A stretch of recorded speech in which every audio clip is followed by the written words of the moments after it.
Emily Dickinson is, in my estimation, the greatest poet of all time. There is so much wisdom to be found in the pages of any collection of Emily Dickinson, and the poem that we will be discussing today is just one of those poems, a poem about faith and what that means in our day-to-day life. Welcome to Strip Cover Lip, where we squeeze the bigger picture out of literature. I'm Adrian Fort, and we are here for another poetry discussion, which will appear in two different playlists here on the channel. Number one being the poetry discussion playlist, cruising towards 900 videos strong. Number two is the Emily Dickinson playlist, a playlist of videos delving into Emily Dickinson. The poem in question today is Faith is the Pierless Bridge, and it reads as such. Faith is the peerless bridge supporting what we see unto the scene that we do not. Too slender for the eye, it bears the soul as bold as it were rocked in steel, with arms of steel at either side. It joins, behind the veil, to what we could presume, the bridge would cease to be to our far vacillating feet at first necessity. So peer. Faith is the peerless bridge. When we're talking about this poem, it's necessary to understand that. So just so we're all on the same page, here's a diagram of a bridge, and where am I at here? I apologize. Here is a pier. These are the piers here, holding basically the base down here, the base level, to the usable part. This is where you walk, you drive, you ride along the bridge. So faith is the peerless bridge.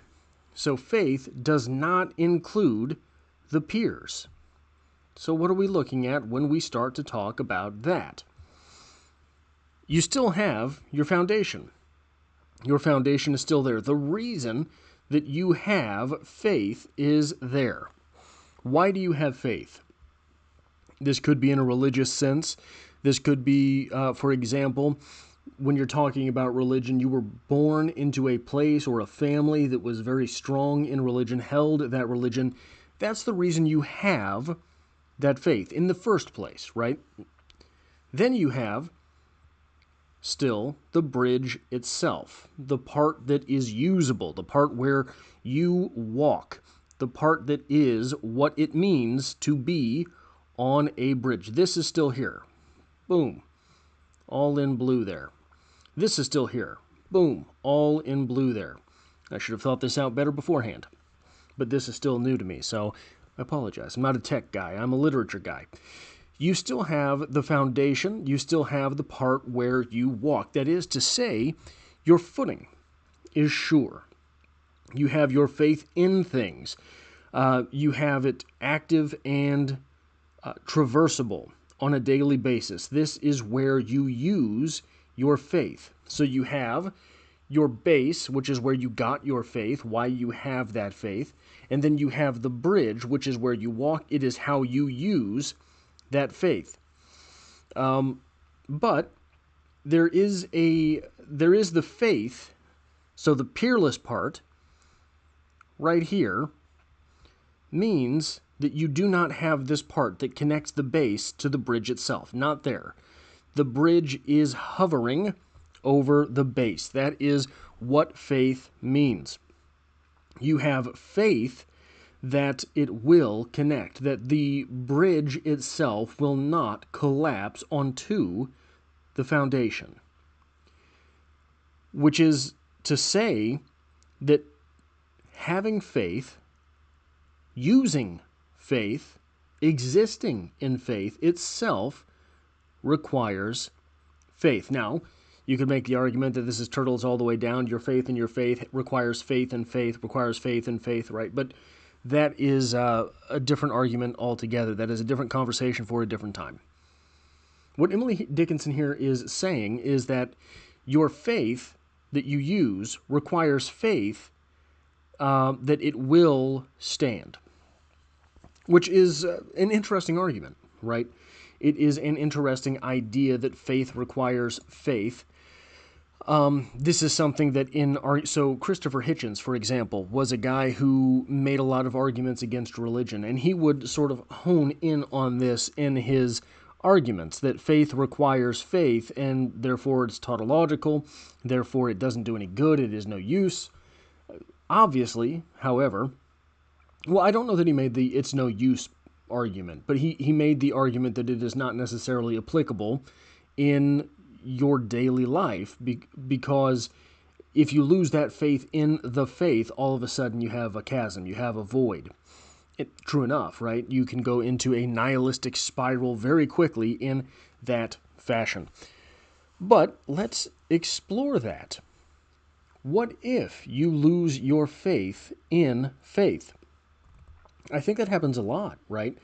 And I think that where this manifests and where it becomes most ugly in the human experience, to lose faith in faith, is in the religious realm, right? So you can have faith in all sorts of things. We have faith in the economic system. We have faith in the dollar bills that we carry in our wallet. We have faith in our family members. But it's a very easily it's very easy to illustrate this with religion itself. When someone loses that faith in the faith, but they still have their faith, it can get very ugly very fast. I think that this is what happens when people end up blaming, for example, God for all of the wrongs in their life. I had this faith, it was what I carried with me, and my life has turned to pot, right? My life is upturned. I am destitute. And so, when you lose faith in the faith, but you keep the faith, the big faith, it becomes very ugly, and this is where people start to get, I think, very corrupt in their beliefs and very ugly in the way that they interface with the world. I think that this is where people start to get jealous of things. Why is this working out for X, Y, and Z when he or she does not believe in God or practice religion the way that I do? It leads to large sort of civilizational type disputes between countries and things like that, much more prevalent in eons past, but it still happens.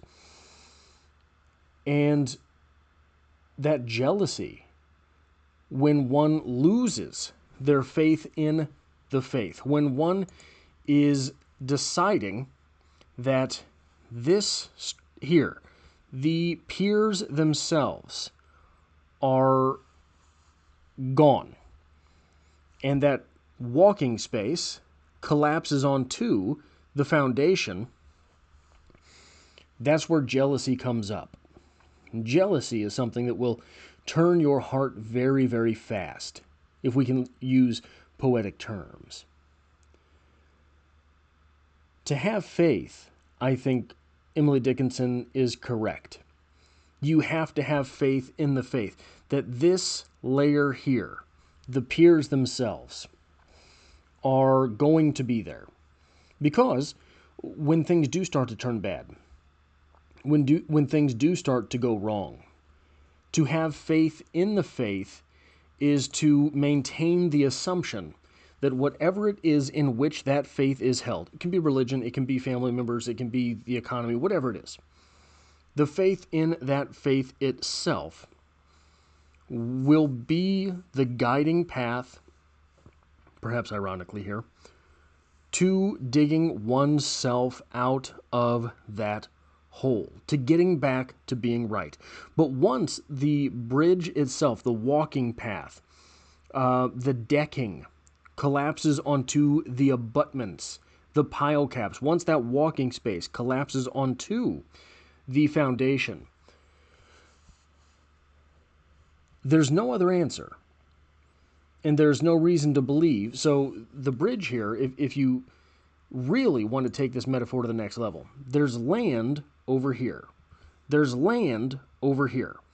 When you lose the, pardon me, I apologize. When you lose the piers and this space collapses down onto this space, all of a sudden, when you get to the end, you're not on the level of even ground. So you can't crawl your way out of it. So if you're going to have the faith, it is, I think, important, necessary, to keep the faith in the faith, to keep those piers of faith there. That is all I have for this poetry discussion. If you like or appreciate what it is that I do here, hitting the like button really does help me out, as it tells YouTube to share this video